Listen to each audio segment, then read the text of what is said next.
Students, हमारा topic चल रहा है इलेक्ट्रिसिटी। इलेक्ट्रिसिटी में हमने दो टॉपिक कर लिए हैं, करंट के बारे में, वोल्टेज के बारे में, और लास्ट टाइम हमने रेजिस्टेंस के बारे में भी किया था। तो रेजिस्टेंस के कुछ न्यूमेरिकल रह गए थे, हमने सीरीज और पैरेलल में बात की थी रेजिस्टेंस की। तो आज एक दो न्यूमेरिकल देखो। इसके ऊपर कोई वायर है, उसके ऊपर तीन रेजिस्टेंस लगे हुए हैं, मतलब तीन बल्ब लगा लो लगे हुए हैं। ये 2 ओम का है, ये 3 ओम का है, और ये 5 ओम। तो इस टोटल वायर का रेजिस्टेंस कितना होगा? क्योंकि ये तीनों सीरीज में जुड़े हुए हैं, तो सीरीज में इसका रिजल्टेंट रेजिस्टेंस कितना होगा? तो रेजिस्टेंस निकालने के लिए सीरीज में हम ये फार्मूला करते थे, R = R1 + R2 + R3। तो सारे क्या हो जाएंगे? ऐड हो जाएंगे, 2 + 3 + 5, 10 ओम। रेजिस्टेंस हो गया इसका 10 ओम। हमने एक बात लिखी थी उसके अंदर कि सीरीज में रेजिस्टेंस बढ़ता है, श्रेणी क्रम में रेजिस्टेंस बढ़ता है। अब आप ही देख लीजिए, इसका रेजिस्टेंस 2, 3, 5, लेकिन इस पूरे वायर का जो रेजिस्टेंस है वो 10 ओम हो गया। तो सीरीज में रेजिस्टेंस बढ़ता है। इसके ऊपर ये क्वेश्चन, अगर हम इसको पैरेलल में लें, ये तो सीरीज के ऊपर हो गया, पैरेलल में जो क्वेश्चन बनेगा, इन्हीं रेजिस्टेंसों को देख लो। अगर हम इनको ऐसे लें,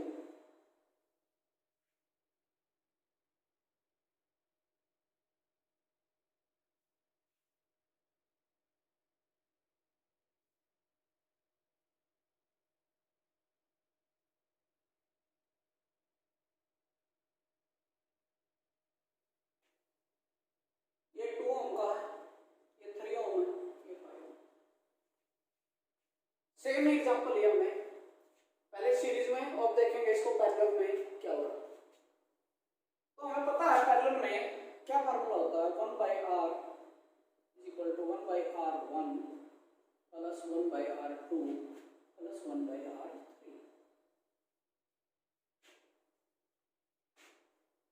तो इनकी वैल्यू पुट कर दो, 2 ओम, 1/3 ओम, 5 ओम। कैल्शियम आ गया 2, 3, 5। कैल्शियम कितना आ गया? 30।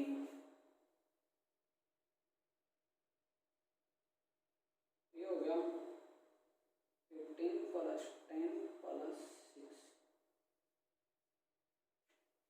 1/R = क्या आ गया?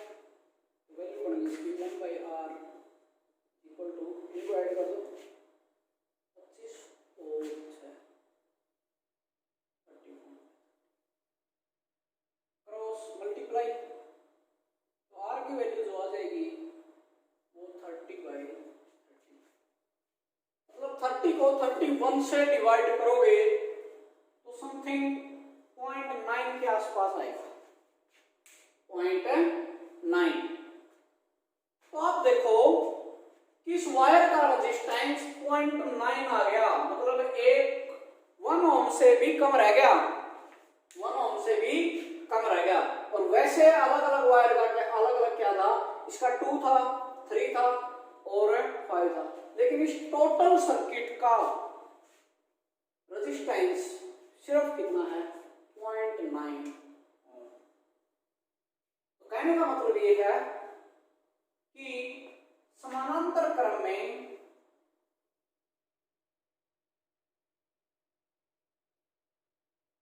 रेजिस्टेंस घटता है, सीरीज में बढ़ेगा और समानांतर क्रम में घटेगा। ठीक है, हमने ये चीज लिखी थी, लेकिन अब इसमें हमने देख भी लिया कि कैसे घटता और कैसे घटता है। अब नेक्स्ट टॉपिक है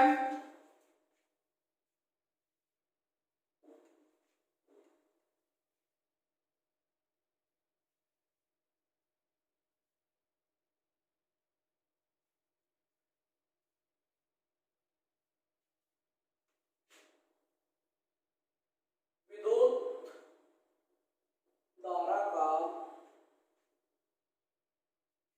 तापीय प्रभाव।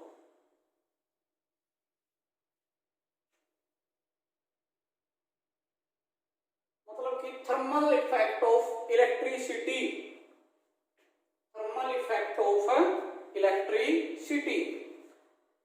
अगर इलेक्ट्रिसिटी जाएगी, मतलब कि करंट अगर किसी भी वायर में से जाएगा तो वायर गर्म हो जाएगा। आपने देखा भी होगा, कोई भी इंस्ट्रूमेंट हम चलाते हैं, अगर वो कई देर तक चलता रहता है तो उसके हाथ लगा के देखा वो गर्म लगेगा।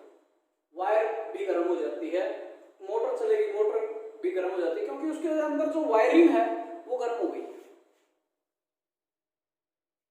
तो विद्युत धारा मतलब करंट, करंट के गुजरने से क्या होगा, तार गर्म हो जाएगी, और तार गर्म होगी तो गर्म होने से वो एक प्रकार का क्या हो रहा है, लॉस हो रहा है। क्या हो रहा है, लॉस। इसका तापीय प्रभाव जरूरी भी है, क्योंकि अगर विद्युत धारा गुजारी है तो हमने देखा है हीटर है, जो हीटर जो काम कर रहा है वो इसी के ऊपर काम कर रहा है, विद्युत धारा के तापीय प्रभाव पर ही हीटर काम कर रहा है। अगर इसका तापीय प्रभाव नहीं होगा तो हीटर गर्म नहीं होगा, और हीटर का तो काम क्या है, मतलब कि किसी भी चीज को गर्म करते हैं, हीटर के ऊपर रखते हैं। जैसे रोड है, पानी गर्म करते हैं, तो ये सारे के सारे इसी के ऊपर डिपेंड करेंगे, जिसके कारण चीजें गर्म हो जाएगी। गर्म होने के बाद मतलब हम जो भी चीजें बना रहे हैं, पानी गर्म कर रहे हैं, खाना बना रहे हैं, तो उसी के कारण हो रहा। तो इसका विद्युत धारा का तापीय प्रभाव जरूरी भी है। दूसरा, तापीय प्रभाव के कारण है हमारी इलेक्ट्रिसिटी के अंदर नुकसान भी बहुत ज्यादा होता है, लॉस बहुत होते हैं, क्योंकि जितनी इलेक्ट्रिसिटी प्लांट में बढ़ती है तो आगे आगे जैसे जैसे जाएगी और उसमें से करंट पास होगा तो मतलब वो कम हो जाएगी, उसकी एफिशिएंसी कम हो जाएगी। ठीक है, तो अलग अलग लॉस हैं। ये लॉस तो आप हायर क्लास में पढ़ोगे, यहाँ पे इतना नहीं पढ़ना भाई। इसमें बात ये रखनी है यार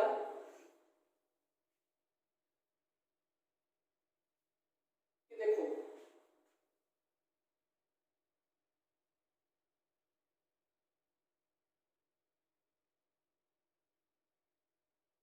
एक फार्मूला है इसके ऊपर जो आपको याद रखना है, H is equal to I square R T. H मतलब हीट, इसके ऊपर न्यूमेरिकल बनेगा उष्मा, वो बोलते हैं हीट। I मतलब करंट, विद्युत धारा। R मतलब रेजिस्टेंस, प्रतिरोध। T मतलब टाइम।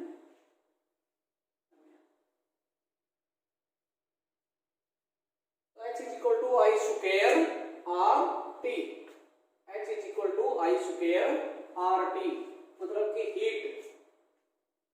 तो हीट क्या होगी भाई,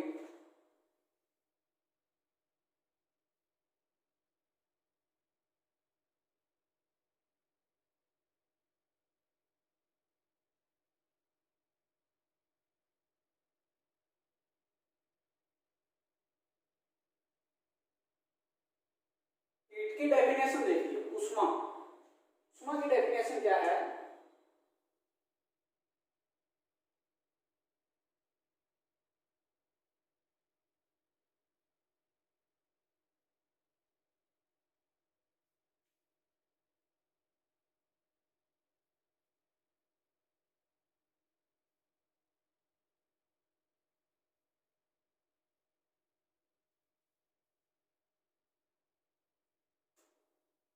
आई स्क्वायर आर टी।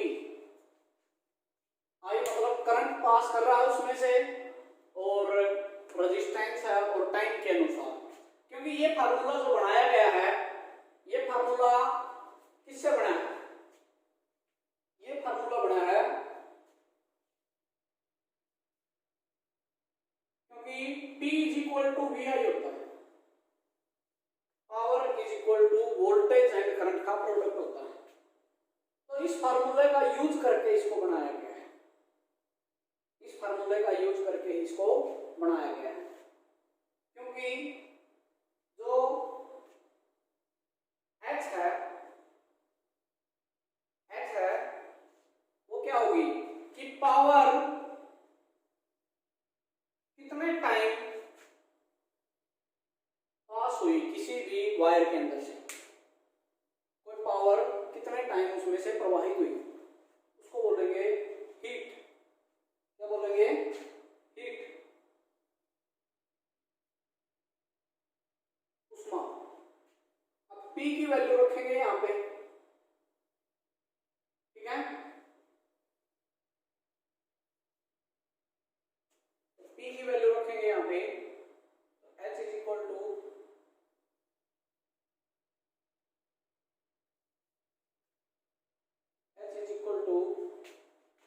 P गुणा में T। H की वैल्यू PI T, ये आ जाएगा। और हमें पता है कि वोल्टेज को क्या लिख सकते हो आप, क्योंकि ओम नियम के अंदर V is equal to IR होता है, V is equal to IR। तो V की जगह पे हम क्या लिख सकते हैं? IR गुणा में IT। तो ये हो जाएगा H is equal to I square. ऐसे ये फॉर्मूला बनेगा। आप इसको छोड़ दीजिए, मतलब सीधा आपको क्या याद करना है, ये फार्मूला याद होना चाहिए बस, कि हीट का फार्मूला क्या है। हीट उष्मा निकालने का फार्मूला है H is equal to I square R T. इसके ऊपर जो क्वेश्चन बनेगा वो देख लीजिए। दो फार्मूला है इसमें, एक तो हीट का, दूसरा फार्मूला है P is equal to V I. Power is the product of voltage and current. तो इनके ऊपर जो क्वेश्चन बनेगा, न्यूमेरिकल बनेगा, वो देखिए। कोई भी रोड है जिसकी पावर दे रखी है, क्योंकि पावर को मेजर किया जाता है वाट में। पावर की जो यूनिट है वो है वाट। तो पावर दे रखी है 840 वाट।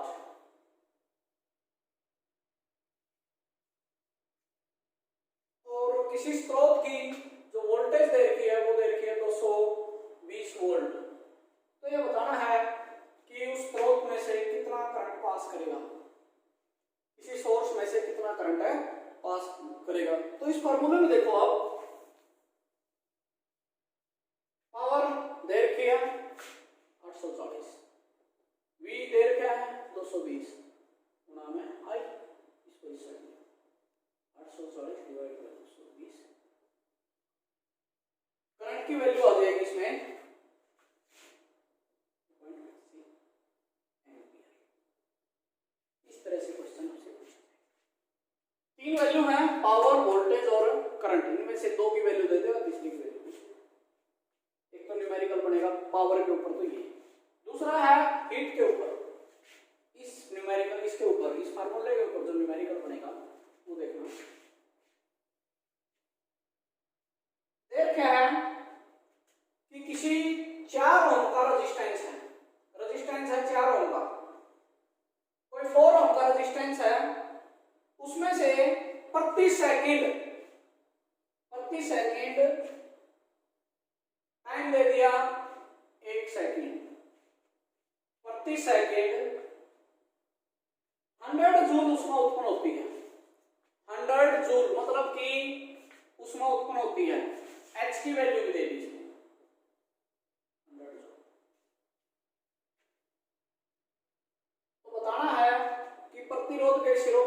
172 कितना होगा, मतलब उनके बीच में वोल्टेज कितनी होगी, क्या बतानी है, वोल्टेज। हमारे पास तीन चीज है, हीट दिया हुआ है, एच दिया हुआ है, ये रख देंगे, आर दिया हुआ है, ये रख देंगे, टाइम दिया हुआ है, टाइम रख देंगे, जो चीज हमें दी हुई है वो चीज रख देंगे। आर दे रखा है 4 ओम, एच दे रखा है 100 जूल और टाइम दे रखा है 1 सेकंड। इनकी जगह पर आई स्क्वायर, क्योंकि इसकी तो वैल्यू है नहीं हमारे पास, आर दे रखा है 4 ओम और टाइम दे रखा है 1 सेकंड, तो 4 1 ये इस साइड आएगा, डिवाइड हो जाएगा, आई स्क्वायर 25, ये स्क्वायर इस साइड आएगा, रूट हो जाएगा, तो आई की वैल्यू आ जाएगी हमारे पास 5 एम्पियर। करंट निकल गया हमारे पास 5 एम्पियर, करंट की वैल्यू आ गई, हमें चाहिए वोल्टेज। तो ओम का नियम है हमारे पास, P V IR, V IR, तो V निकालना है, I की वैल्यू हमारे पास है 5 और रेजिस्टेंस पहले ही दिया हुआ, तो वोल्टेज आ गई 20 वोल्ट। क्लियर है, क्योंकि हीट निकालने का जो फार्मूला है वो I2RT, इसमें तीन वैल्यू हमें दे रखी है, R दे रखा है, H दे रखा है और T दे रखा है, तो इनमें से I की वैल्यू निकल जाएगी, I आ गया 5 एम्पियर। तो I है हमारे पास, R अपने पास है, तो क्या निकाल देंगे, V निकाल देंगे, क्योंकि हमें पता है उनका नियम बोलता है V IR, तो उनकी वैल्यू पुट कर दो। ओके, अब इसमें लास्ट टॉपिक बचा है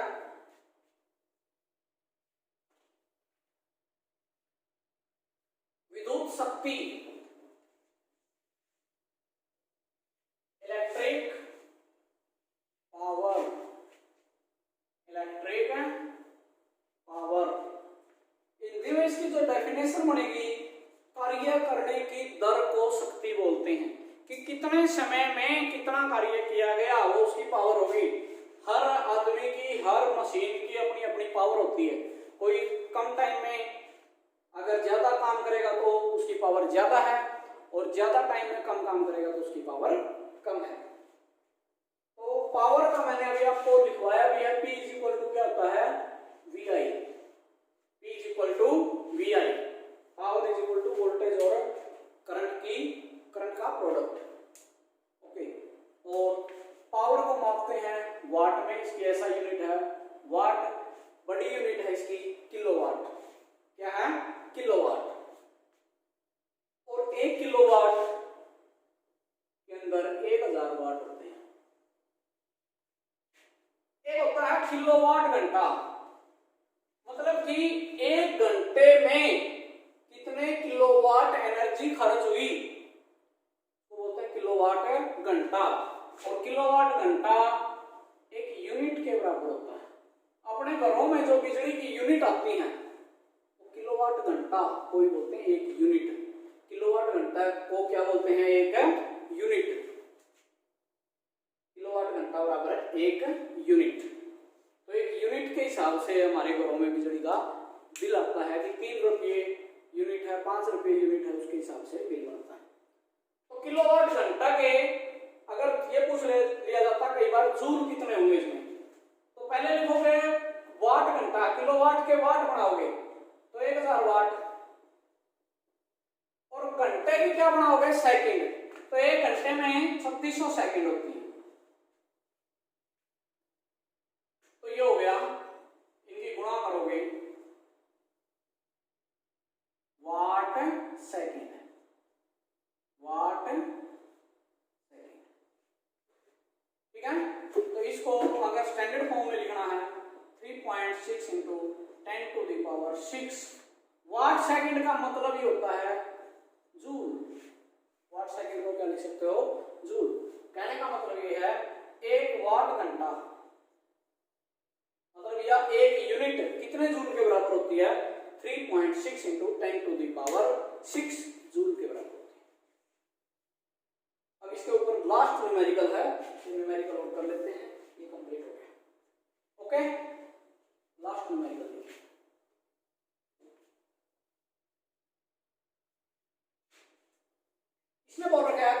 वाट का कोई फ्रीज है, पावर देखिए भाई, 400 वाट का कोई फ्रीज है और 8 घंटे प्रतिदिन चलता है। टाइम देगा कि 8 घंटे पर डे, हर रोज 8 घंटे चलता है। 400 वाट का फ्रिज है, 8 घंटे हर रोज चलता है। और इसने बोल रखा कि 3 रुपए प्रति किलोवाट घंटा के हिसाब से बिल आता है। 3 रुपीज मतलब कि 1 यूनिट का खर्चा क्या रुपये मान रखा है इसने, 1 यूनिट क्या रुपया की पड़ा है, 3 रुपया की पड़ा है। तो इसमें बोल रखा है कि 30 दिन तक चलावांगे अगर इस फ्रिज ने तो कितने रुपये बिल आएगा। अगर इसको 30 डेज का बिल निकालना है, 1 महीने का बिल निकालना है, ये नुआ है कि 400 वाट का कोई फ्रिज है, हर रोज 8 घंटे चलता है और 30 दिन तक चलाना है, 30 दिन का बिल पूरा करना है। और ये बोल रहा है कि 1 किलोवाट घंटा या 1 यूनिट, किलोवाट घंटा को क्या बोलते हैं, एक यूनिट, 1 यूनिट का रेट है 3 रुपये। तो ये पूछ रखा है इसने कि कितना बिल आएगा। तो अगर रोज 400 वाट है, 8 घंटे चलेगा, 400 वाट का है, 8 घंटे वो रोज चलेगा और 30 दिन तक चलेगा। 400 वाट का है, उसने मतलब ये देख लेंगे कि 30 दिन में कितनी एनर्जी खर्च की, कितनी एनर्जी कंज्यूम कर गया। वो 400 वाट का था, हर रोज 8 घंटे चला, 30 दिन तक चला, तो कितनी एनर्जी खर्च कर गया देखो, 96,000 क्या बन गया, ये 96,000 क्या बन गया, 96,000 वाट घंटे, 96,000 वाट घंटे, क्योंकि ये वाट है और इनके क्या बना लिया हमने 300 मतलब घंटे, वाट घंटे। तो हमें पता है कि वाट के क्या बना लेंगे, किलोवाट, तो किलोवाट बना लेंगे तो कितने बनेंगे, 96 किलोवाट, क्योंकि 1 किलोवाट में 1000 वाट होते हैं, तो इसके कितने आ गए, 96 किलोवाट। मतलब कहने का है कि 96 यूनिट खर्च करी उसने, 30 दिन में उसने क्या यूनिट निकाली, 96, और 1 यूनिट का खर्चा है, 1 यूनिट का खर्चा है 3 रुपए, तो 96 यूनिट का क्या होगा, 3 के 96, 18, 1, उसका जो बिल आएगा 288 रुपये आएगा महीने का। कितना आएगा, महीने का आएगा 288 रुपये। देखो एक बार दोबारा देखो, रेफ्रिजरेटर की जो पावर थी वो 400 वाट थी, रोज 8 घंटे पर डे चल रहा था, वो 30 दिन का बिल निकालना था हमने, और 1 यूनिट 1 किलोवाट घंटा 3 रुपये का बराबर है। तो इसमें देखा भाई कि 400 रोज चल रहा हो, रोज 8 घंटे चल रहा है और 30 दिन तक चला। पहले तो ये देखा कि उसने कितनी एनर्जी खर्च कर दी, तो उसने 96,000 वाट घंटा एनर्जी खर्च कर दी। वाट के क्या बना दिए, किलोवाट, क्योंकि 1 किलोवाट में 1000 हुआ, 1000 वाट हुआ, तो इस 1000 से डिवाइड करते हैं मतलब 96 किलोवाट घंटा गया। किलोवाट घंटा मतलब 1 यूनिट की 96 यूनिट निकाल दी उसने। 1 यूनिट का खर्चा अपना पता 3 रुपए है, तो 96 खर्चा कितना देगा, 200